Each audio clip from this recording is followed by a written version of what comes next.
On today's show, how back up are we? How did Dallas Mavericks fans respond to Cooper Flagg? And how does he change the offseason? We'll talk about that and more today. It's Locked On Mavs. All right, I got Mark Tatum back up. I mean, if we get top two, that's insane. Fourth pick is the Charlotte Hornets. The Charlotte Hornets. The Philadelphia 76ers. Oh, okay. Oh my God. Okay. Mavericks versus Stop it. Stop. The number one pick will go to the Dallas Mavericks. Cooper Flagg will fly in Dallas. All of us, all five. You are Locked On Mavs, your daily Dallas Mavericks podcast. Part of the Locked On Podcast Network. Still killing. Your team every day. I'm going to get a city like that. And welcome. You're locked on to the Dallas Mavericks, your team every day. My name is Nick Angstadt, media member covering the Dallas Mavericks for 10 years. Thanks for being an everydayer, making Locked On Mavs your first listen. This episode is brought to you by PrizePicks. Download the app. Use the code LOCKEDONNBA to get $50 instantly when you play your first $5 lineup. PrizePicks, run your game. Joining me, the post-game prodigy from the great Slightly Biased YouTube channel. What you got for me, Slightly Biased? Beautiful new intro. I love it. It does fit the vibes. We are back up. We are, in fact, back up. That is correct. Yeah, that is correct. Yeah, I had to do a special longer version of the intro. It just the moment deserved it, you know? It does. I mean, this was. I feel bad because it's like, if I'm a Wizards or a Hornets fan, I'm like, are these guys serious? No. But no, I'm saying I feel bad for them. But in my mind, I'm like, I didn't think I'd feel like this for 10 years. And Wizards fans are like, well, I haven't felt like that for 30 years. So Hornets fans are like, we've never felt like that, ever. Yeah, our franchise got taken from us, and then we got it back, and it's still this bad. True. So I'm taking my win. Today's episode, we're going to rub it in the faces of all those other fans and talk about how back up we are. We'll talk about what changes for the Mavs offseason now. Who's expendable now? Does it change how the Mavs look for a guard? Does anything like that change? We'll get into all that, but let's start here. How back up are we right now? I brought in Slightly Biased. If you've never watched the show Slightly Biased, you're missing out. But you are the leader of the Dallas Mavericks fans. You are like, I don't know about that. The Mavs fan that That people scares know. me because they can get mean online sometimes. That's fine. That's fine. You're still the leader, and I will defend you to the nines. No, I mean, how back up are you and our Mavs fans? Oh, I mean, so what we said on the show, I've said it, that I was going to remain a Mavs fan. That wasn't going to change, right?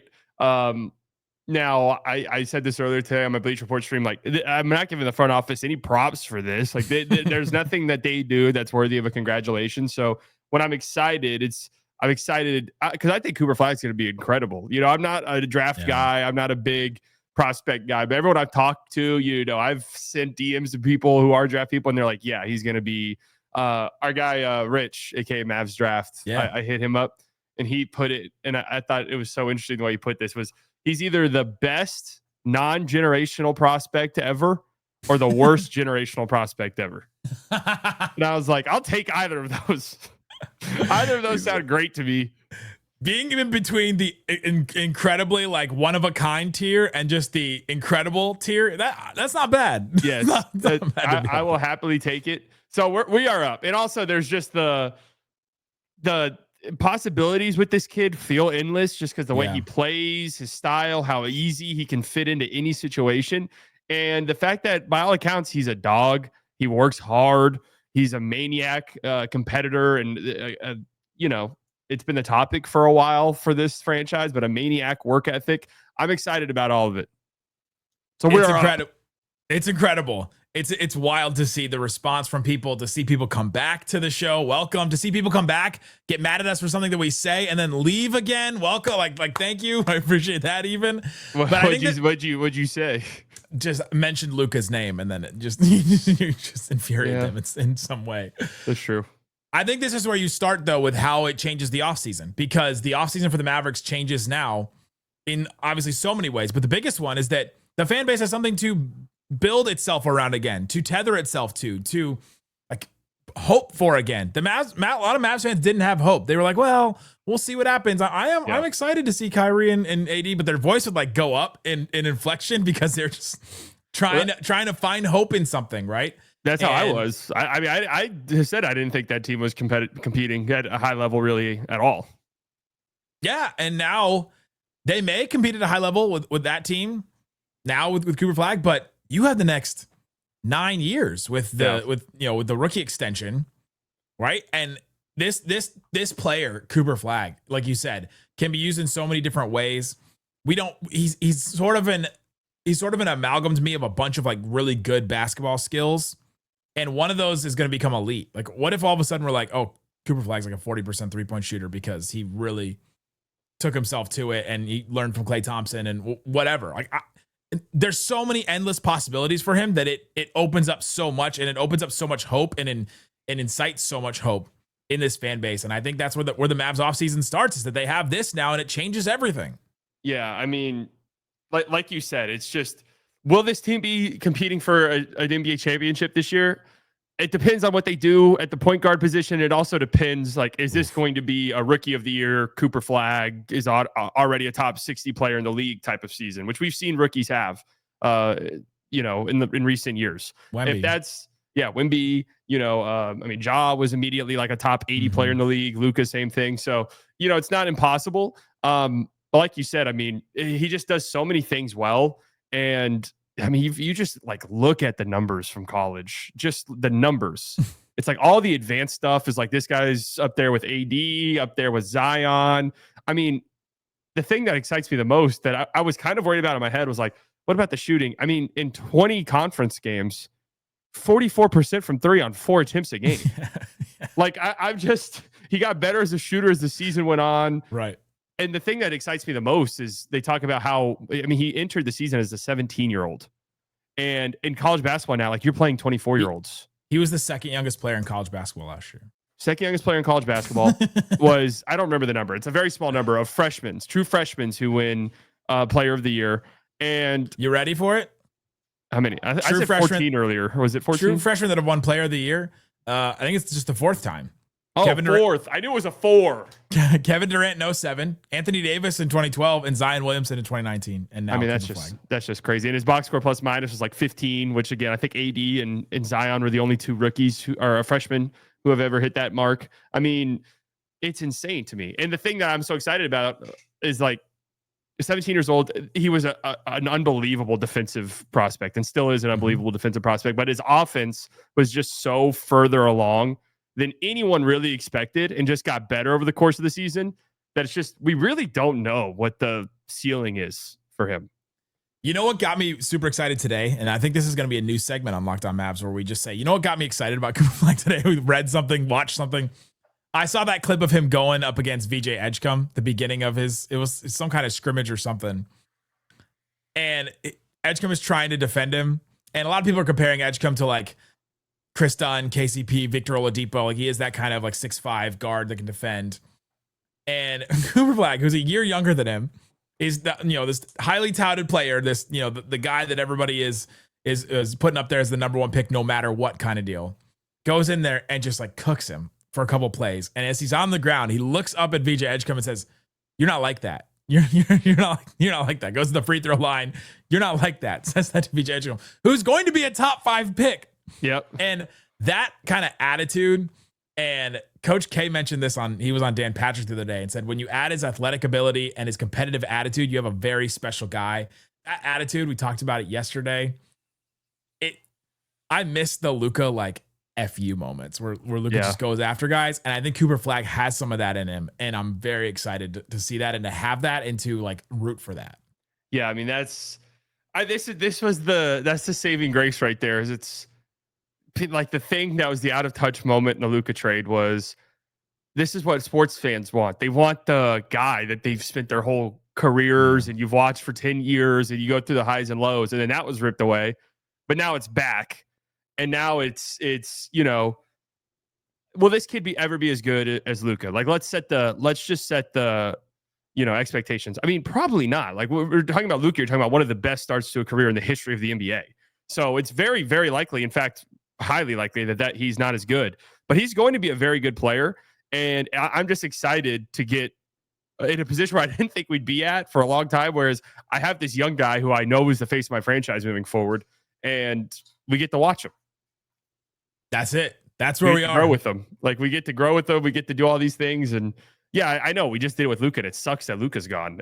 That's why this was such a good feeling, because it's like, well, I thought that was just going to be ripped away from me for the next 8 years.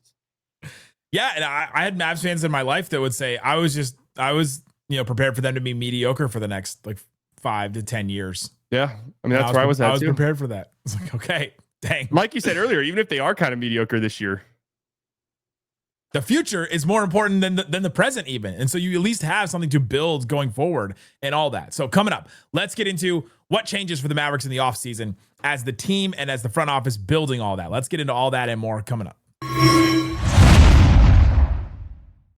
Today's episode of Locked On Mavs brought to you by Prize Picks. Basketball season is at its peak, and with the playoffs heating up, it's now time to put your sports knowledge to work. If you're that person that's always like, I know this is going to happen. I have this secret knowledge. I know that anytime I had an old manager that used to do this, anytime a player's wife would have a baby, the next day, like the next game that they would play, he would always put more money on the more points, more rebounds, more home runs, whatever, because he knew that it was just going to come through every single time. You can do that on Prize Picks. You pick more or less on at least 2 player projections and you're in.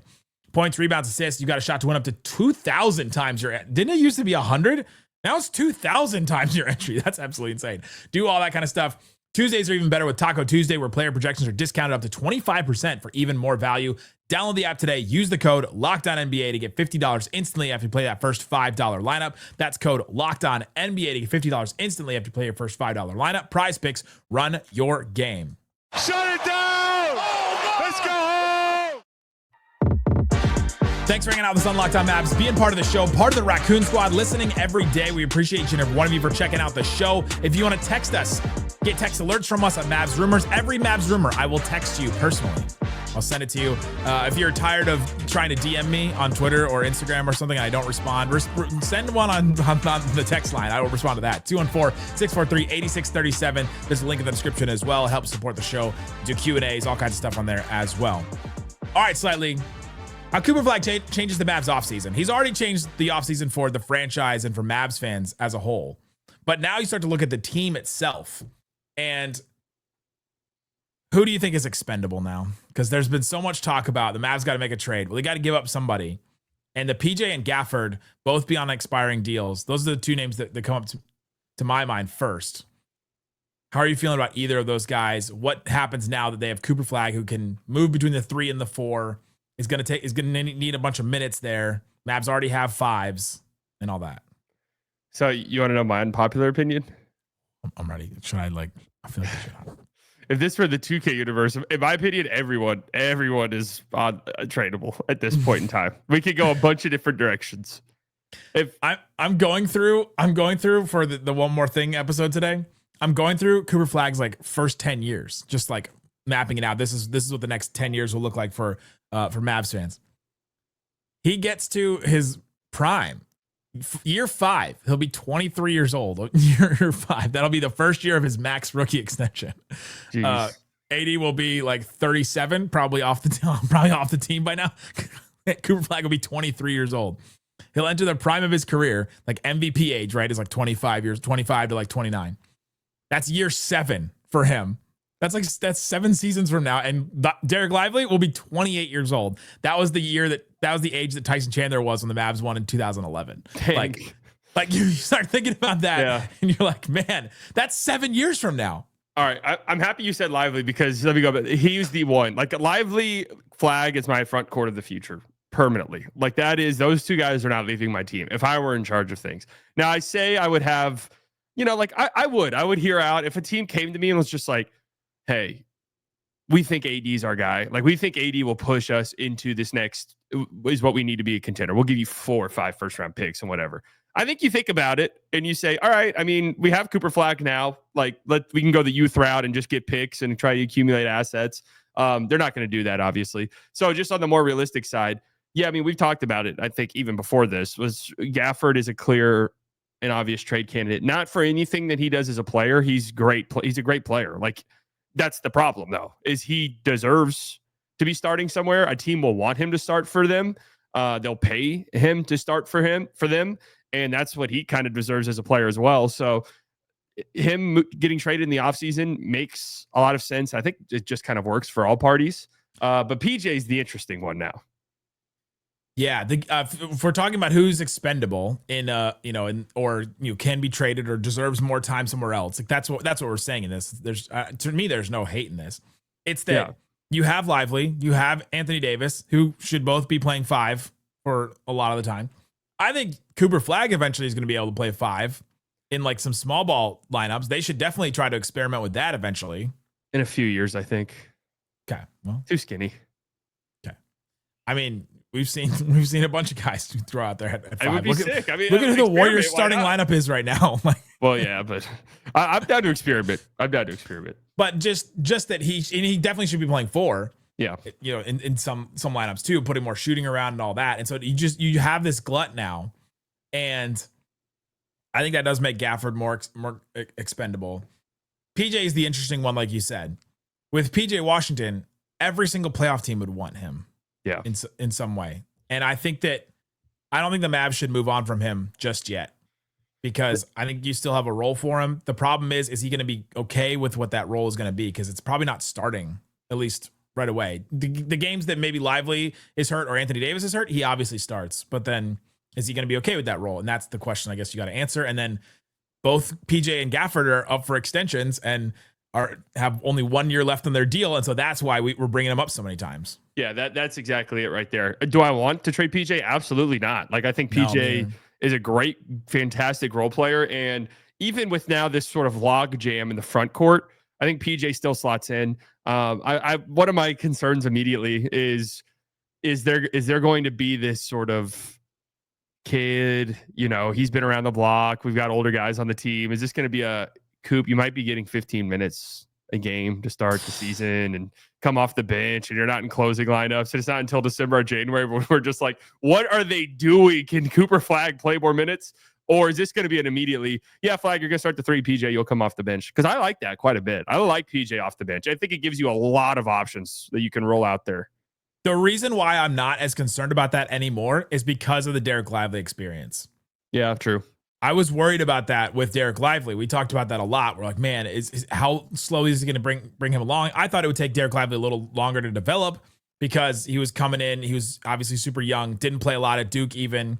And so then comes into the NBA and he's going to be asked to do a lot because the Mavs needed a lot defensively at that point. And Kid basically like starts him from the jump. He doesn't start that very first game against the Spurs, but he outplays Wemby that first game and like 30 minutes on his first game back. Yeah, right. Yeah. Basically plays him and starts him at the beginning. I think if he's ready and I think if he is good enough, I think Kid will start him. I think that is one thing that I have appreciated about Jason Kidd as a coach is that he will play you if you are ready. Yeah. And the guys that we've been clamoring for him to play, they get minutes sometimes and they're like, oh, this is why they weren't playing. Like they're getting exposed right now. Yeah. But I also think an interesting wrinkle to this is now you have, you know, this isn't like vets and we just need to, now it's like we have a guy whose development is at the forefront of our franchise now. And do we want Cooper Flagg to be more of a 4 for us? And if that's the case, maybe you do bring him off the bench. That way he has more minutes where it's like just AD or Lively at the center. Or is it, we want him to be playing 3 for us. We want him to move him around. And in that case, you start him, you know, alongside AD and Lively, assuming that's still what you're going to roll out there on opening night, which I'm guessing they are. Just get paid. Like, hey, Shopify, someone just bought a hat. Oh, that's right. Yeah. Slightly hats. That's so funny. You got to don't sell them all out. I need one. I'm about to close this order. The good thing about the NBA right now, though, is the difference between the 3 and the 4 is like not a lot. No, and so I like that it's so fluid and that he can move between those. Like I think eventually there could be some lineups where he can play 2. I agree with that. In some ways, he's going to be handling the ball sometimes, like not being the point guard, but being your focal point on offense sometimes. He's just so many things that he can do in the NBA. You now can be so versatile and so fluid in some of the ways that I don't think that the PJ like minutes issue is going to be as big of a deal. It just does matter if he's going to start or not, and if he cares about that or not. And I'm curious to see if he does. I just feel like PJ won't care about it. Like just the type of guy he is. I feel like he won't care about it, to be honest with you. I think he'll just do what the team wants. And to be fair, when I said Flagg at the 3, you are right. Like, especially defensively, it doesn't really mean much anymore. I'm more thinking offensively. Do they feel like, hey, his shot is NBA ready to like actually space the floor? Because he'd have to do that if it's starting next to AD and Lively. PJ, if we remember, started all 73 games in 2023 for the Hornets, and then the next season was only started 17 of the 44 games he played for the Hornets before getting traded to the Mavericks. Like he was coming off the bench for the Hornets. Yeah. at that point. Like, and it didn't seem like he was like super unhappy being in Charlotte. I think he wanted to leave, but I don't think he was like pouting or all that. Maybe the Locked On Hornets guys can correct me on that, but I think you might be right about that, and that he may be okay with it because it did happen a couple times in Charlotte. Coming up, does it change what kind of guards the Mavs want now? That is the biggest need. We talked about it yesterday, but does Cooper Flagg change the type of guard the Mavs are going to get? We'll talk about that and more. Today's episode of Locked On Mavs brought to you by Game Time. If you're listening to this and it's Friday afternoon, Thursday night even, you still have time and you live in the DFW area or anywhere within driving distance, you still have time to get your Wings tickets because Paige Becker's making her debut. You can get tickets at Game Time. I use it all the time. I used Game Time so much last year for Wings tickets because what I love about it is it gives you tickets or gives you discounts on tickets down to the end of the game. There were times I was driving to the arena and I would buy a ticket on Game Time because it would go down by the time I got to the arena. It's great. You can find great seats for as low as $100 for NFL tickets. Game Time guarantee your tickets are 100% authentic and will arrive on time. You'll always get the best price with fees included. You'll see that right up front. I love that too. So what you see is what you pay. If you've never used Game Time to grab NFL seats or WNBA, now is the time. It's seriously game day offer. Go check it out. Right now, take the guesswork out of buying tickets with Game Time. Download Game Time app, create an account, use that code LOCKEDONNBA for $20 off your first purchase. If you never used Game Time before, this is the time to do it. Locked On NBA is the promo code LOCKEDONNBA for $20 off. Download Game Time today. Last minute tickets, lowest prices guaranteed. Shut it down! Let's go home! All right, Slightly, we're talking about how Cooper Flagg changes everything. All of it. He changes the Mavs offseason specifically. Isaac and I talked about a bunch of different guard options for the Mavericks yesterday, but just straight up front, do you think the Mavs getting Cooper Flagg changes the type of guard that the Mavs need now to replace Kyrie's minutes at the beginning of the season? No, not the type of guard, but I'm interested if it changes their dynamic in trades because maybe they look at it and say, maybe this future asset we are wanting to hold on to no matter what because we just needed dart throws basically. Now we're a little bit more comfortable moving off of it because, well, we have the guy of the future. And we don't need to like pray that this 2031 pick or whatever is good so we can land a guy. I'd be interested if that's the case. I look at this and I was thinking about all the names we mentioned yesterday, like the Anthony Simons type names. I don't want him at all. You have no interest. Well, my whole thing, and this would have been the case even without Flagg, is if we're going to trade a decent amount to get a guard, like a stopgap guard, I want that guy to be able to play with Kyrie at the same time. Yes. You don't think Simons can? No, that's a horrible defensive backcourt. It would be really bad. Simons, you would 33-year-old Kyrie off an ACL. Like you would have Cooper Flagg, Anthony Davis, and Dereck Lively behind them, though. If anybody's going to make it work, I mean, the Cavs guard duo is not that great defensively. Mitchell's pretty good, but where did it get him? Tough. Cancun, 1, 2, 3, Cancun. But 1, 2, 3, Cuyahoga. Yeah, Cuyahoga.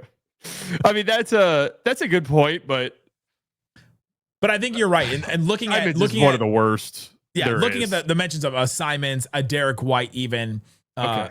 Isaac brought up Terry Rozier and it made me audibly laugh yesterday.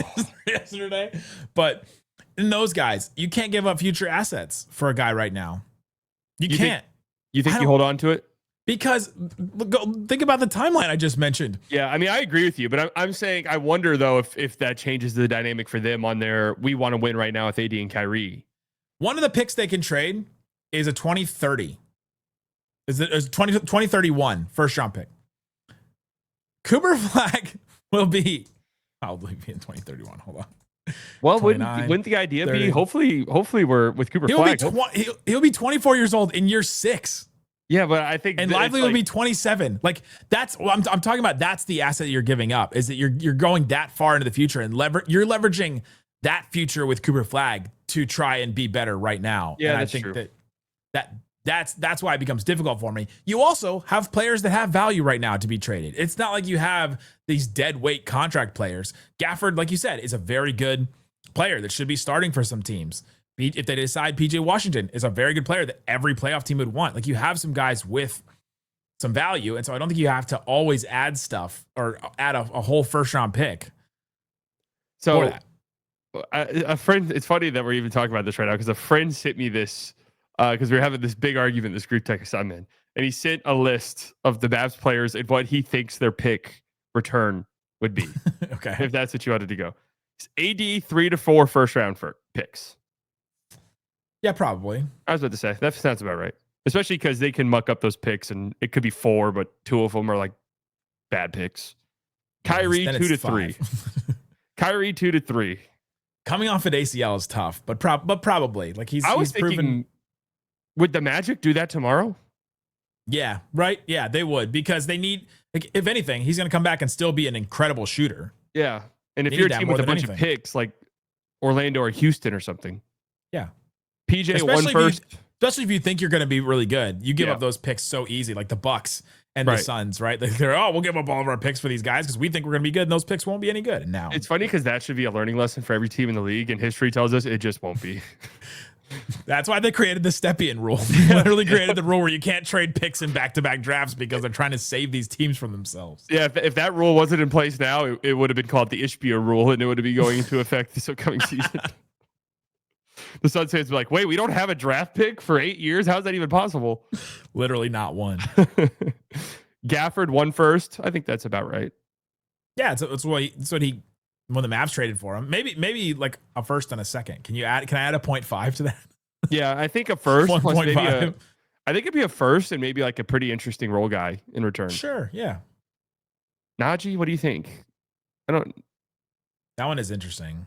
I know what would Naji has value, but the thing, Yeah, I don't know that you're getting a whole first, but maybe you could if it's about this with the Mavs is you look at all these guys and you talk about the Bucks, right? I mean, I don't know if he was just kind of a throw in, but they had the AJ Johnson first round pick, really young, sort of blank canvas that a team like Washington could talk themselves into in a trade.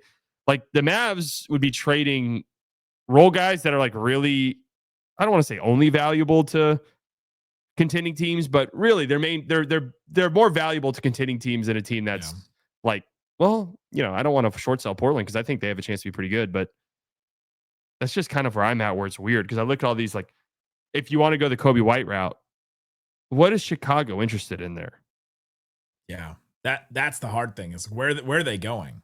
But do you want to know what I but thought of a Coby White trade that I think could work? The Coby White path is he's an expiring contract. We don't think we're going to re-sign him because we are going to re-sign Giddey and extend him. And I don't think that that's our future. If you're the Bulls and you think that, then you're like, all right, let's get something for him and get a starting center. Vooch is getting old. Let's bring back Gafford and redeem that whole thing. Or I was thinking this, is there a 3-4 team trade scenario where Gafford's maybe going to the Lakers and the Lakers are sending a pick to the Mavs that's then getting rerouted to Chicago? Maybe the Mavs throw they figure out what their least valuable pick is of the ones they have.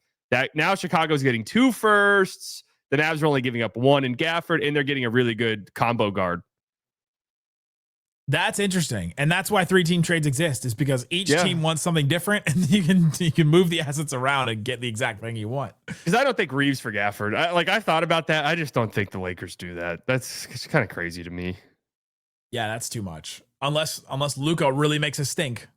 That's true. I mean, he is a free agent, which he's never done. But that is one of the funniest things about this is Luka is a free agent at the end of the year, and if they don't sign an extension, they might really feel some like, do we have to go get Gafford? I think this audience would hate us if we did all the ways that the Luka trade could actually work episode. But there are some weird.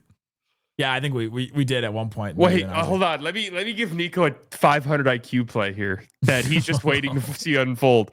Yeah, he thought he already did one. We'll string the Lakers along. Yeah. Oh, we took pennies on the dollar for Luka. Yeah, but he knows deep down Luka's a free agent, and you're going to start to feel that pressure. And we'll come to you next summer and say, all right, here's Gafford. Give me the 2 picks and Reeves. Or else Luka walks. It's like what Kawhi used the Clippers for, the leverage to try and get Paul George, and the OKC was like, all right, we'll use that leverage to just milk as much as we can from the Clippers. I don't believe that, actually, guys. Please don't scream at me. I will scream at you. Please don't get mad at me. Check out Slightly Biased. Great stuff on his YouTube channel all the time. He is streaming, doing great things, covering the NBA, not just the Mavericks all the time. Check out the text line, 214-643-8637. All the time we're on there, guys. Thanks for hanging out with us on Locked On Mavs. Peace out. Boom! Plant that flag, baby. Tumultuous.